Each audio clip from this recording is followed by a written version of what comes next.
जब जब लगेगा ना, ये वही वाली बात है, कथा में सुनाती हूँ उदाहरण में कि एक हिंदी पाठ्यक्रम में कहानी पढ़ते थे हम स्कूल में कि एक बकरी थी, वो बकरी जाकर के एक सूखे कुएं में गिर गई।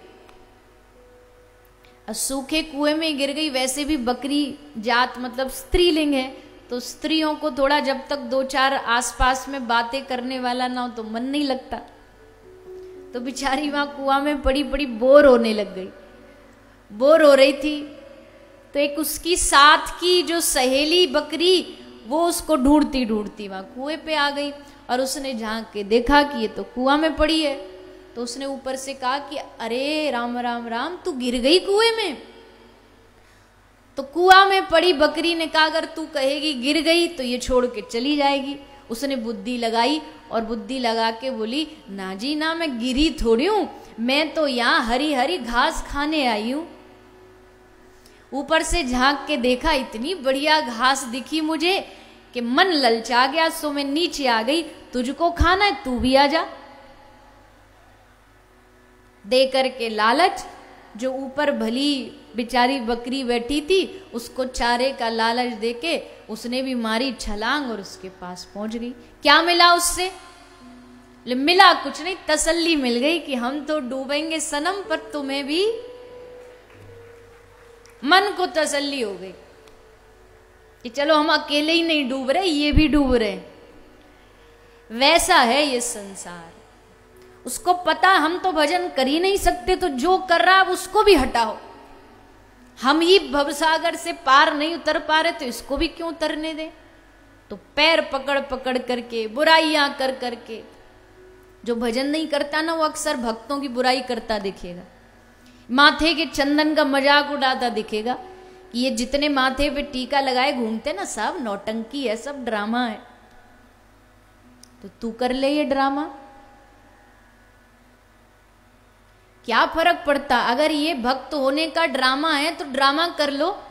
सिनेमा के बड़े बड़े हीरो जो होते हैं उनको कॉपी करने में तो हमको लज्जा नहीं आती, बड़े गर्व से उनकी कॉपी करते हैं, उनकी स्टाइल कॉपी करते हैं, उनके शब्द कॉपी करते हैं। तो अगर किसी भक्त की स्टाइल कॉपी भी कर रहे हो ना, तो कई बार ऐसा उदाहरण हुआ है, कॉपी करने में भी ठाकुर जी रीझ जाते हैं। चलो कम से कम इसने नाटक किया तो किसी भक्त का तो किया। ये चंदन कितनी बुरी चीजों से बचाता है तिलक। हमारे साथ कई बार ऐसी घटना होती है। वैसे तो हम कोशिश करते हैं, 2-3 लोग साथ जाते हैं प्लेन में, तो 3 सीट होती है जो डोमेस्टिक फ्लाइट होती है, तो अपने ही लोग होते हैं, पर कभी कभार ऐसा चांस पड़ जाता कोई और दूसरा साइड में बैठा है। अब वो देख लेता, गले में कंठी, माथे पे चंदन, हाथ में ठाकुर जी विग्रह, देखने में पक्का लगता है कि मांसाहारी होगा, पर बेचारा शर्म के मारे, लज्जा के मारे चंदन देख करके जब वो पूछने आती है वो एयर होस्टेज की सर क्या लेंगे आप, वेज लेंगे नॉन वेज, तो शर्म के मारे कि आज तो इनके संग बैठा हूं नहीं खाऊं, तो बोले वेज खाएंगे। तो हमको क्या लगता है, चलो चंदन ने कम से कम इसको एक दिन तो पाप करने से बचा दिया, एक दिन तो ये बेचारा नरक जाने से बचा। तो हम भी बचते, खुद भी माथे पर चंदन लगाने वाला कहीं गलत जगह नहीं जा सकता।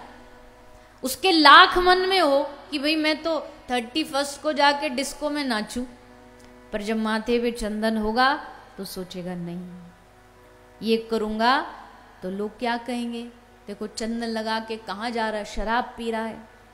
रोक दिया चंदन ने, तिलक ने, गले की कंठी ने। बुराइयों से बचाती हैं ये चीजें, इसको हल्के में नहीं लेना चाहिए और डरना बिल्कुल नहीं चाहिए कि लोग क्या कहेंगे। अरे छोड़ो, ये दुनिया की जुबान बंद हुई है आज तक किसी से जो हम कर लेंगे।